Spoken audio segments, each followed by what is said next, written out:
At no point in your rambling, incoherent response were you even close to anything that could be considered a rational thought.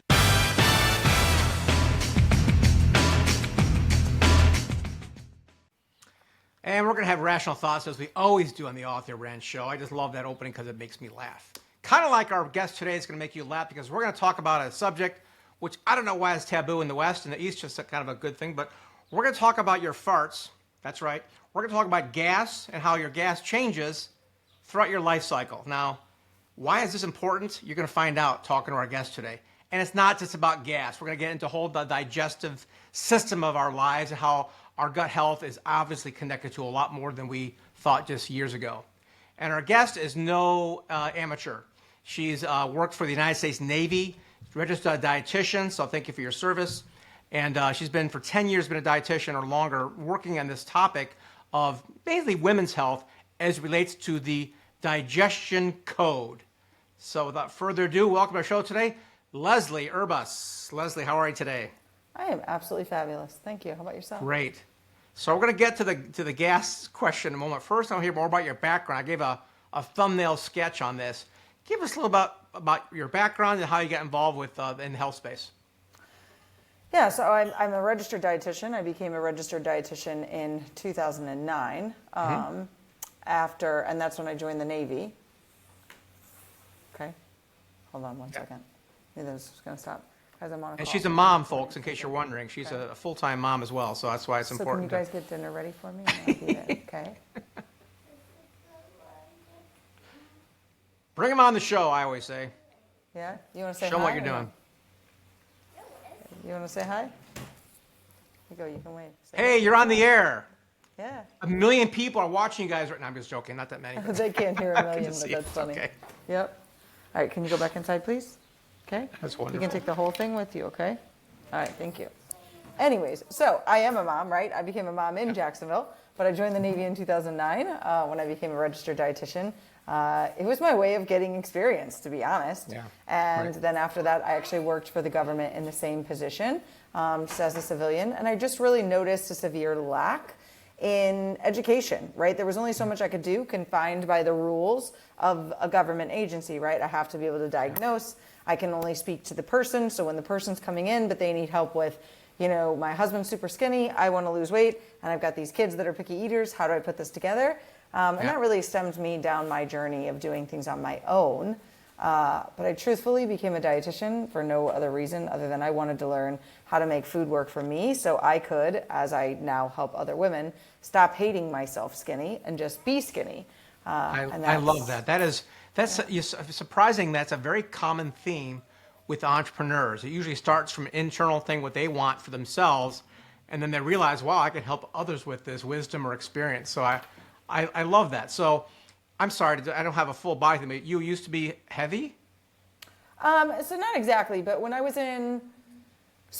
15 years old and I went to high school, my high school softball coach said that I was too fat to ever play varsity softball. I was a normal, healthy, athletic size, okay? I just wasn't super skinny. She was very skinny, and my softball team used to do this thing called slap bunt, so I didn't fit her mold. So she let me know that I was too big, even though on a BMI scale I was normal. I was athletic. I was very athletic. And less than 4 days later, a friend who sat next to me in all my classes, due to alphabetical order, thank you teachers, said that I was too fat to hang out with on the weekend. So at that point, then I actually did have a weight struggle.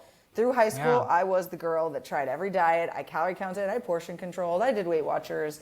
You know, back then it was like Adkins and all the things was the rage. I tried everything.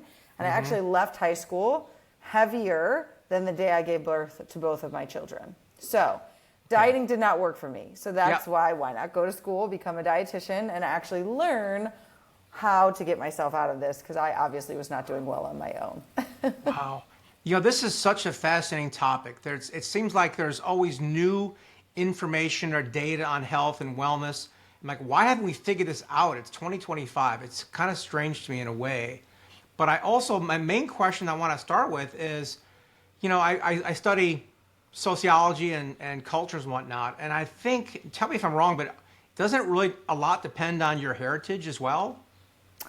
Used to be, but a lot of times it can be environment. So with epigenetics and things like that, a lot of it is that. So I love to bring the thought process in of heritage because yes, technically science proves that, let's say my grandma was obese when she had my mom was obese when she had me. I now have the obesity gene encoded in my genes. But just like Bruce Lipton will say, we're born with our DNA.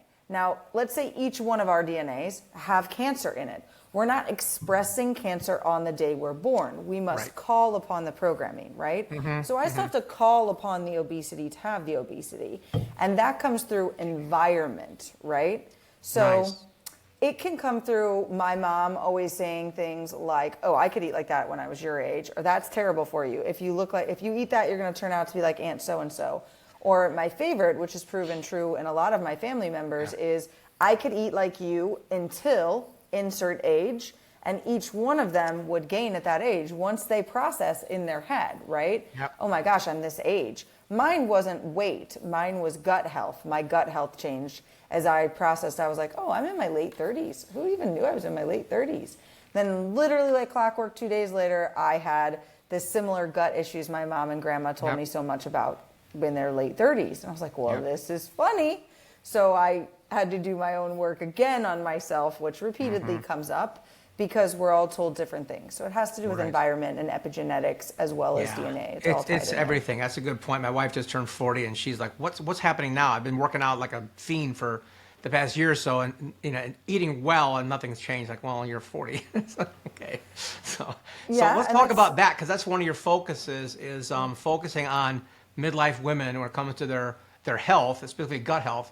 And before the show started, you mentioned something fascinating to me about psychosomatics, how sometimes the words we say or hear definitely impact our actual physical body. Talk about that for a minute. Yeah, so I find this to be very true for women in their 40s and 50s because we've recently gotten into the light of perimenopause and menopause. However, we still have many different cultures that don't experience the same symptoms that really Anglo-Saxon communities feel around these times in our life. And, I got myself kicked off of LinkedIn for this post many months ago at this point, almost a year, but it was about how I feel menopause was created by men to make women stay small.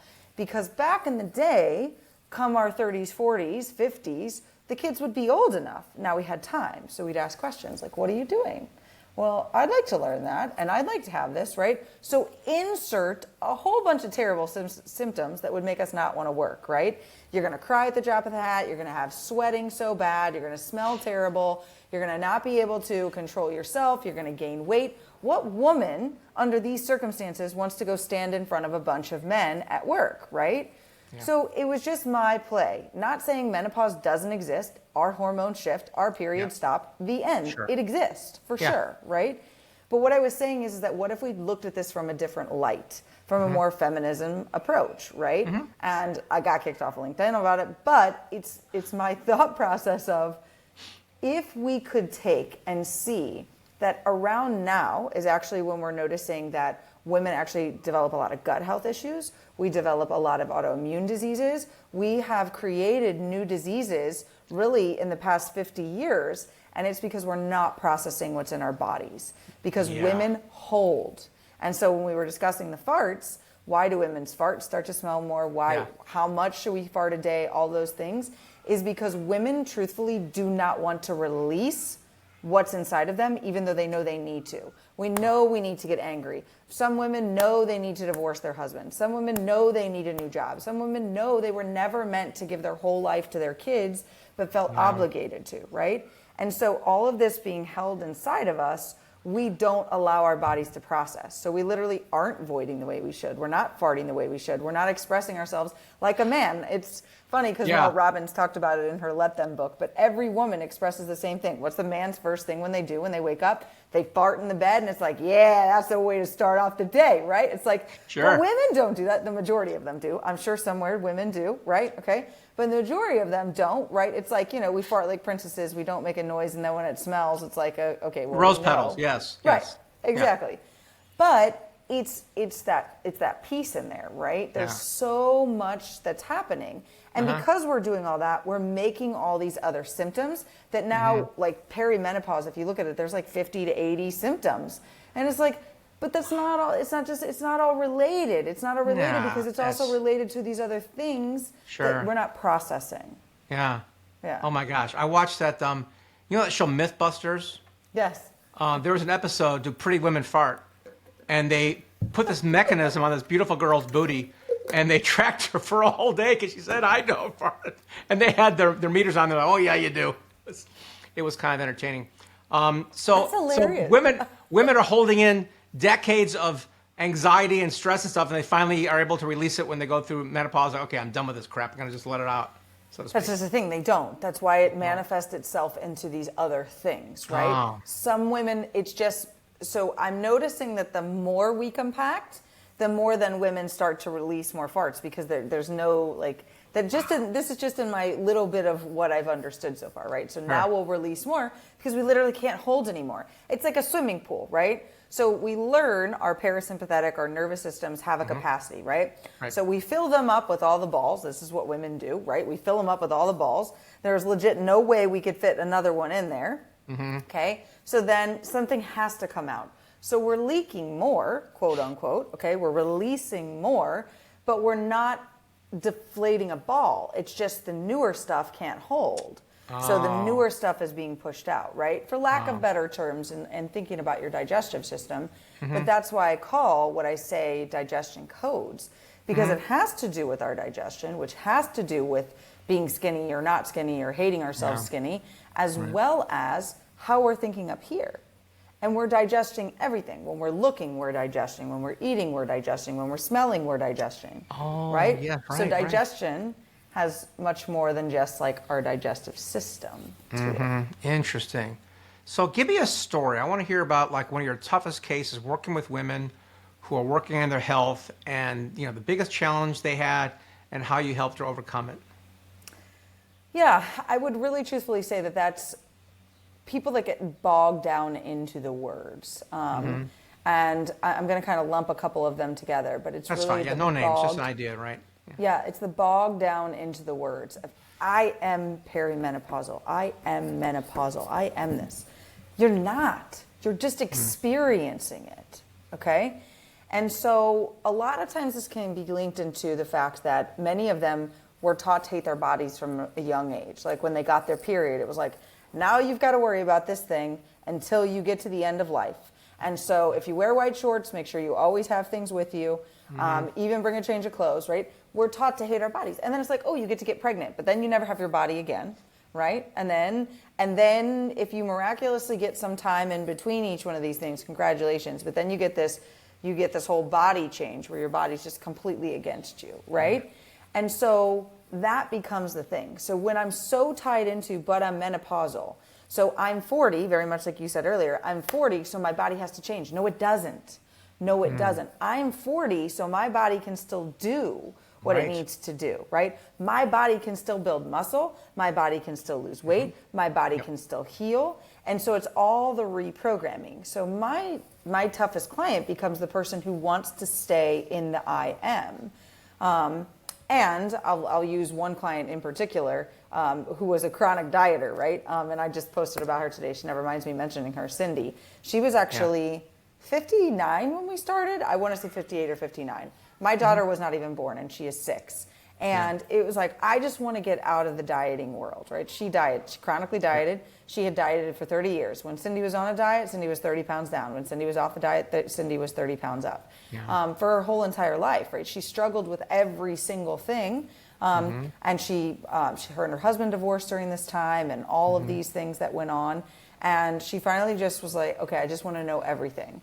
And within 6 months, she lost all 30 pounds. And literally, my daughter will be 7 in July. So we're at 7 years and 3 months. She lost all of the weight. She has never gained it back, never gained a pound back. She's sitting healthy where she wants to be. She's in control of her body. She can notice the differences. She can move through them. All because we got her to drop the words, to drop the old things, to release from the past. That's the goal, right? But the scary thing for women is the releasing. We have a fear. If I get angry once, how do I know I'm going to stop being angry? If I get sad once, how do I know I'm going to stop crying? Right? Yeah. We're fearful of it because sometimes we just hold it all in. And it's like when we feel we potentially get to a state, we still are everybody else's emotional carriers, right? A client of mine said it best yesterday when she said, I can do well from the moment I wake up until 6 p.m. But then when my husband, my son, and my parents all need me, I can't hold it together anymore, right? Because here comes everybody else's emotional baggage. They're like, oh, you're available, let me dump. And we accept because it's this blood and that blood and the person we love the most, when we should be listening but handing them back the baggage.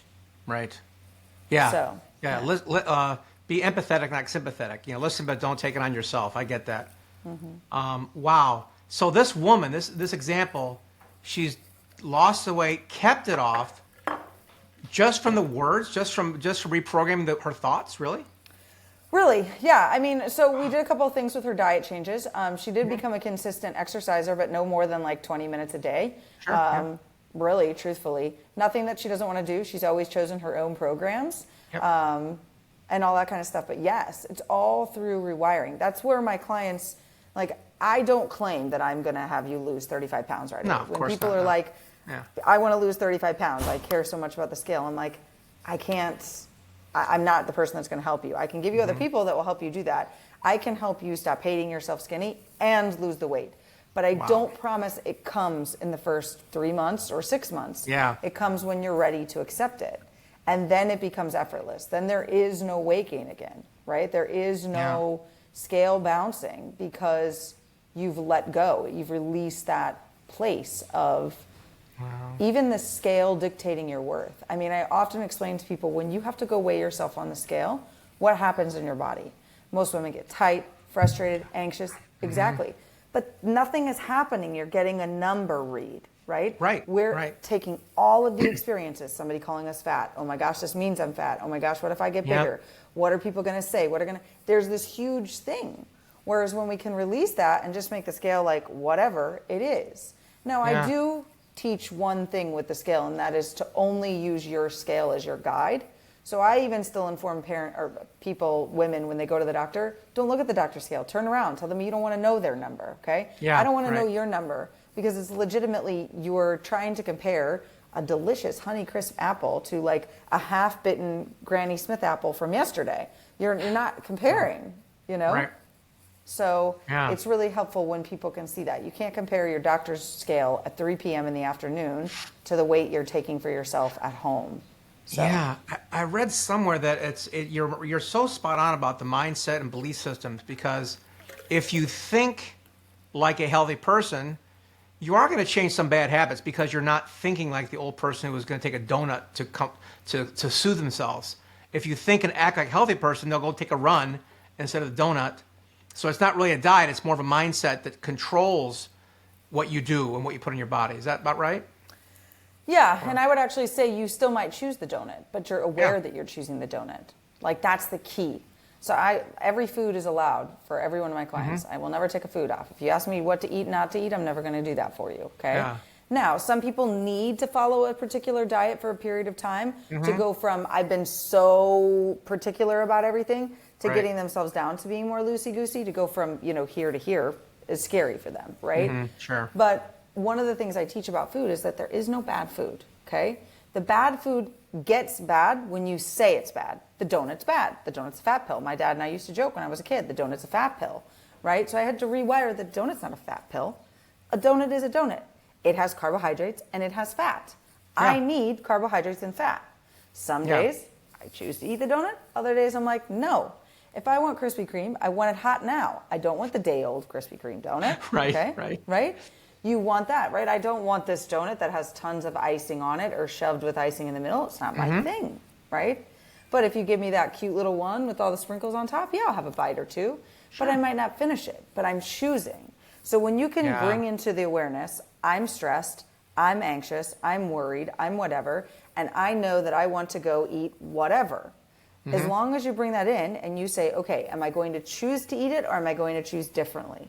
As soon as you bring awareness, it doesn't give you the power. You don't eat the whole donut. And let's say maybe you do. You don't go for the second one like you used to, right? Yeah, yeah. There becomes that power between you and the item.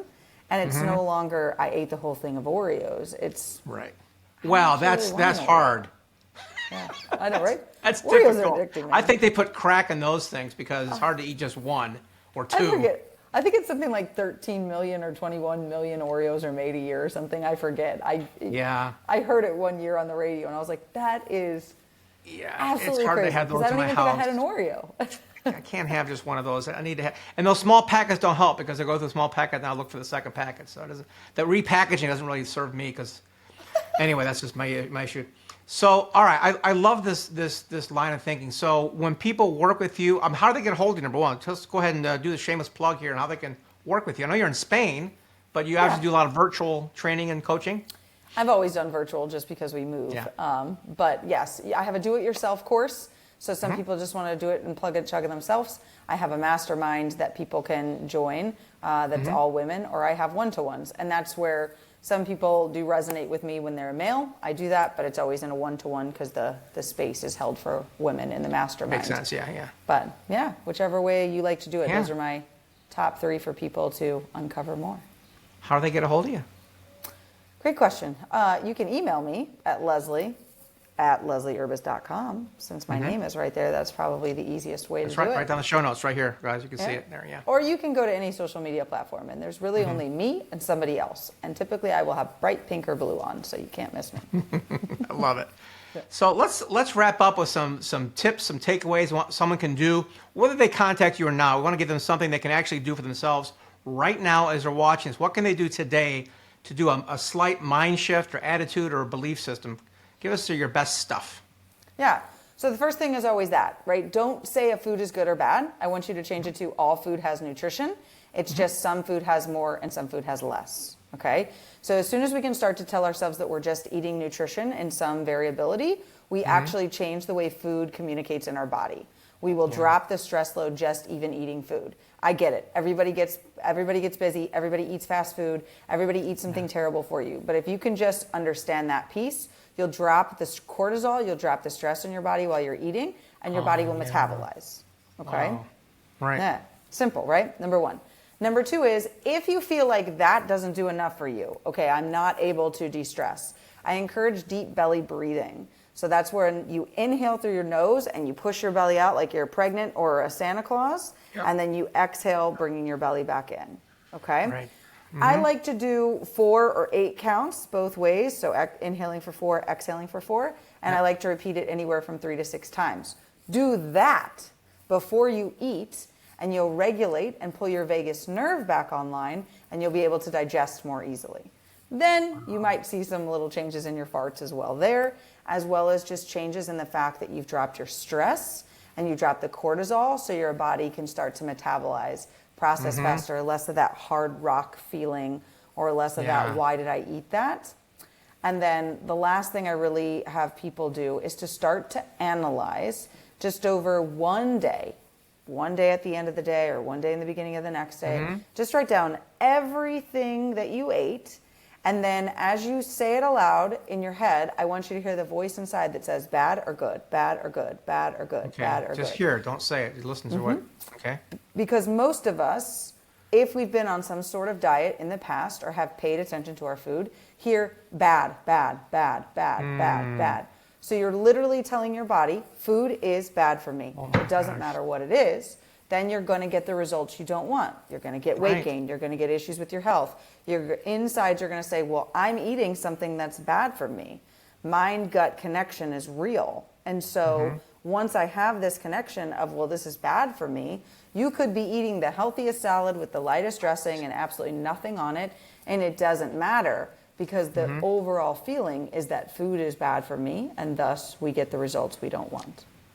You know, I got to tell one more story I got to add to this for the audience today. Is like, it sounds like woo-woo. Like you can the words you use can associate and change, transform bad food into good food into bad just by your words and thoughts. But it's real, and I have actual proof of it because I had an ACL tear, and I had surgery. and I went through 6 weeks of rehab with the Chicago White Sox physician and the rehab clinic. I did everything I could to rehab my knee, and 2 years later, I'm hobbling like an old man. I couldn't stand this. I go to an energy healer, and I'm like, come on, really? What is this? He says, it's up to you. I'm going to guide you, but you're going to make decisions. You're going to heal yourself, which I kind of like. He's not like going to do woo-woo. He's going to like tell me how to think and speak. So he said, okay, so how's it feel? Oh, it feels, shut up. He said, shut up. He said, talk to your knee. I want you to apologize to it and thank it for healing. Thank my knee for healing, right? I'm like, all right, fine. I did this every day for like 10 days. I did Muay Thai kickboxing that month. Wow. By talking to my knee. So I know it sounds odd, folks, to talk to your food or talk about your food, but number one, there's no harm in doing this. And number two, it kind of works. So I'm not saying go, like you said, we're not going to go have 5 pizzas tomorrow and say, hey, this is healthy. But within reason, I think you got a good point here. Your body, whatever you think about, comes about. And if you put good vibes in that food, it's gonna treat you well, I think. That's really interesting. I love that. Yeah. Leslie, enlightening conversation. Really appreciate it. Folks, if you want to get more information about this and contact Leslie, her email's below. Look her up on social media and make yourself healthier. You can do it. All it takes is some words, thoughts, and commitment, I think. So appreciate your time today. Yeah, of course. And that concludes our show today at the Author Brand Show. If you want to take notes, if you didn't take notes, they're all below here. And go ahead and click the subscribe button. We'd love to have you back. And have a great day. Thanks.